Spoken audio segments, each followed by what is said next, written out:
بسم اللہ الرحمن الرحیم۔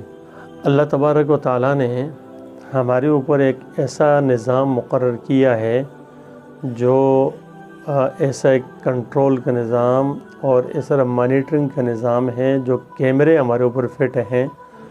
ہمارے سامنے اگر وہ رہیں اور ہمارے خیالوں میں سوچوں میں، تو انشاءاللہ انسان گناہوں سے کیا برائیوں سے غلطیوں سے اپنے آپ کو بچا سکتا ہے اور بچ سکتا ہے۔ جب تو ان کیمروں میں، ان سسٹم میں سب سے پہلے اللہ تبارک و تعالیٰ کی ذات ہے۔ اللہ تبارک و تعالیٰ ہمارے ساتھ ہر حال میں موجود ہے۔ دوسرے نمبر پہ کرامن کاتبین، قرآن کے اندر اللہ فرماتے کرامن کاتبین یعلمون ما تفعلون۔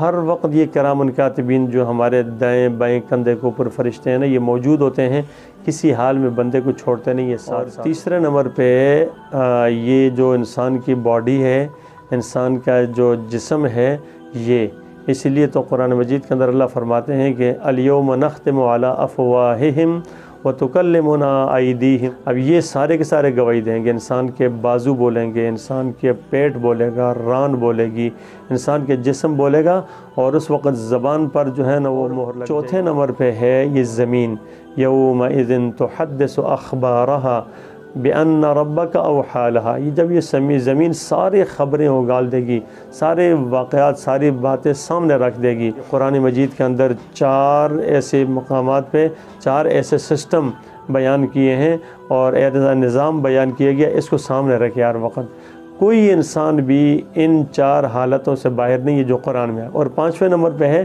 یہ زمانہ، یہ وقت جو گزر رہا ہے۔ اور یہ بات سمجھنا آسان ہے۔ اگر ہم دیکھتے ہیں کہ ایک کال انسان کر رہا ہے، ہمارے در میں کوئی ایسی جو ہے نا تار نہیں لگی ہوئی، کچھ اور نہیں ہے، کنیکشن ہے۔ کیا کنیکشن ہے؟ اگر انسان اس کنیکشن کو جوڑنے پر اللہ پاک نے اس کو قدرت دی ہے، تو اللہ کے کنیکشن تو پھر جڑا ہوا ہے، وہ تو کبھی پھر اللہ کا کنیکشن ٹوٹتا نہیں ہے۔ تو ہمیں چاہیے جب بھی کوئی کام کریں نا، تو دیکھیں کہ اس وقت ان 4 نظام سے ہم باہر تو نہیں ہیں، یہ تو ہمارے ساتھ ہیں۔ تو پھر ڈرتے رہیں، ایسی جگہ تلاش کریں جہاں پر یہ 4 سسٹم، اللہ نہ ہو، زمین نہ ہو، جہاں پر انسان کے جو ہے نا اپنے جسم نہ ہو، انسان کرامن کاتبین نہ ہو، زمانہ۔ اس سے باہر ہو کر کون سی جگہ ایسی ہے؟ ایسا چاہیے ڈرتے رہیں، ڈرتے رہیں، ڈرتے رہیں۔